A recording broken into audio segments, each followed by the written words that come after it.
Malagim na sunog na naganap sa Ozone Disco sa may Timog Avenue, Quezon City. Lunes ng hating gabi, nagsimulang gumapang ang apoy sa loob ng Ozone Disco Club.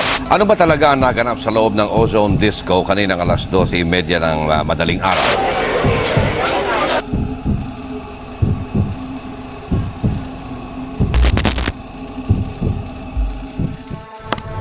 Imagine this. You're a college student. Finals are over, the air smells like freedom, and tonight you're heading to the hottest nightclub in the city. You're here to celebrate, to forget the stress, to dance, laugh, drink, maybe even fall in love. But what if that night became your last? March 18th, 1996. In Timog Avenue, Quezon City at 11:30 p.m., the local fire department received a call. A fire had broken out at a nightclub called Ozone Disco. They had no idea they were about to witness one of the deadliest nightclub fires in Philippine history.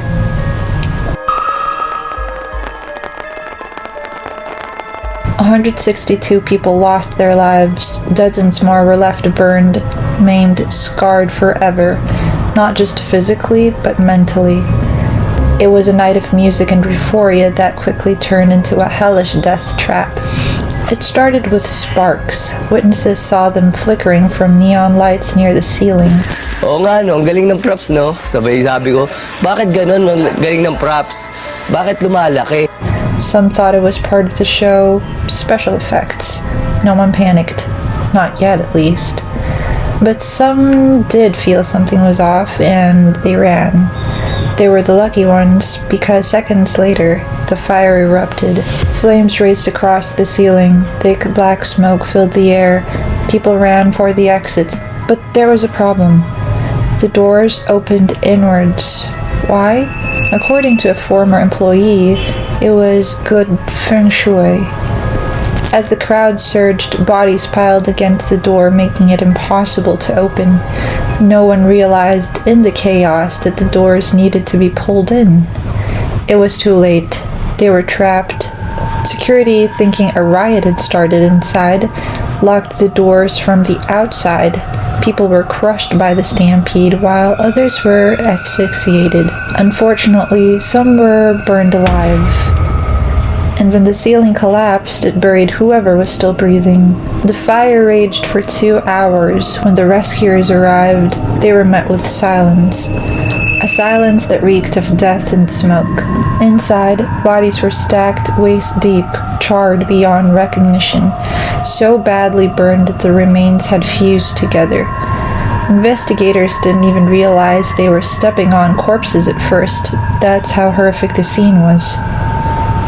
For families, it was a waking nightmare. Desperate phone calls, sleepless nights, praying their loved one made it out. But most never did. Punta namin Ozone. Inabot namin sunog pa. Susunog. Gusto namin pumasok sana pero hindi kayo makapasok eh. And even for those who survived, they were rushed to the hospitals. Their skin scorched. They howled in pain. Some still do, even decades later, from the trauma. Disco, first door. From disco, then second reception, then second door. Binubuksan ko yung pintong yun eh. Kasi kalahati lang ang bumukas eh. Eh hindi ko na mabuksan kasi yung tao kinukontra ako. Hanggang sa nawasak yun, nabasag yun. Sa pagtakbo ko, ito nga yun, natakot ako doon sa usok.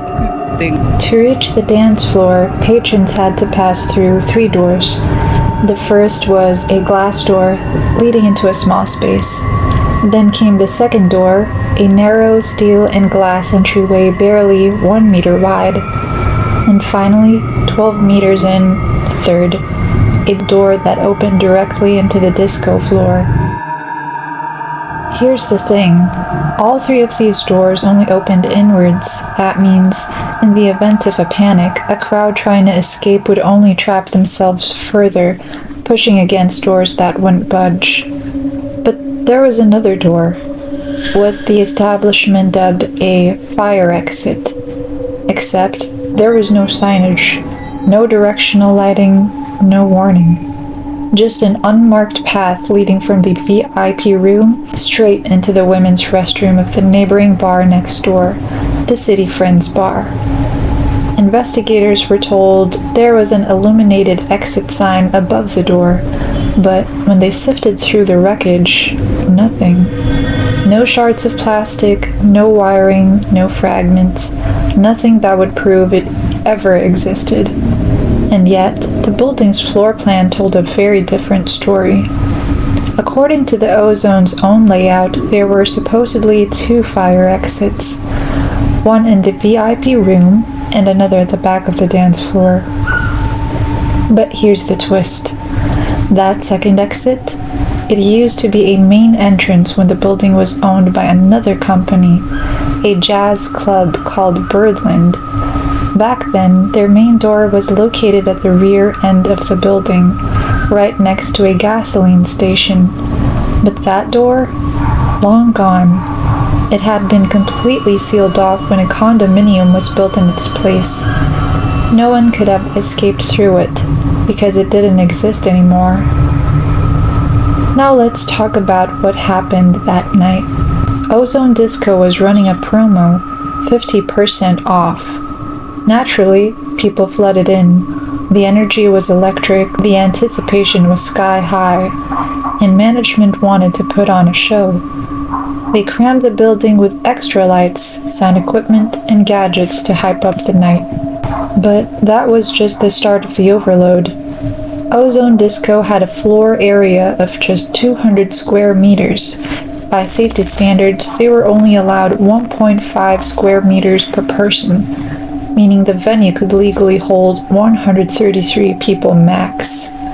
But that night, over 300 people were packed inside. Some claimed the real number was even higher. The owner, Hermilo Ocampo, denied any wrongdoing. He claimed the building was actually 500 square meters. You have a capacity of 500 square meters. So hindi totoong overcrowded? Marami pong nakapunta sa Ozone. Alam nila kung gaano kalaking Ozone. Arguing that overcrowding shouldn't have been an issue. But most reports and the tragedy that unfolded tell a very different story. Now here's where it gets disturbing. One of the first responders claimed that when they arrived at the scene, the third door, the one leading directly to the dance floor, was padlocked from the outside, because the security guard on duty thought a riot had broken out inside. So in a moment of blind panic, he locked the door shut. Narahan niya yung pintuan? yung pintuan. Bakit daw? Inaakala niya nga gulo. But a survivor and the DJ working that night disputed this. They said if the door had truly been padlocked, no one would have ever made it out alive. But some did.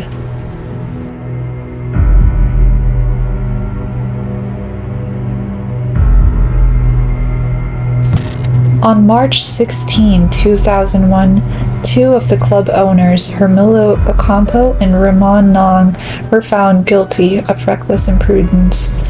They were sentenced to 4 years in prison and fined 25 million pesos each. But they weren't the only ones. November that same year, 12 Quezon City officials were also charged with reckless imprudence, resulting in multiple homicides and multiple serious injuries. Documents presented by the building owners were incomplete, but they had allegedly accepted bribes to prove permits that they never should have passed. The standards were ignored, safety tossed aside, all for money. Years later, on the 20th of November 2014, 7 officials were convicted under the country's anti-graft laws. The court affirmed their guilt in 2015. Too little, too late. Wala pa kami pagkakamali.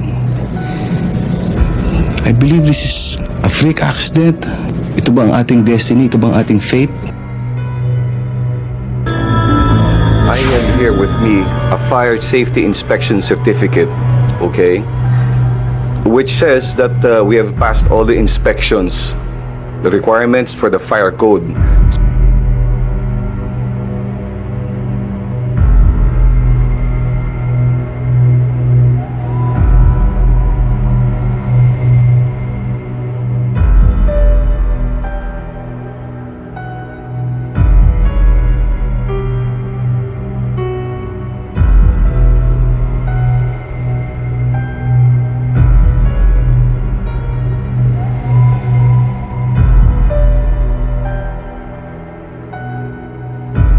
former nightclub sat empty for more than 20 years before being occupied by a fast food chain called Good Ah. The Ozone Disco fire wasn't just a tragedy, it was a warning, ignored until it was far too late.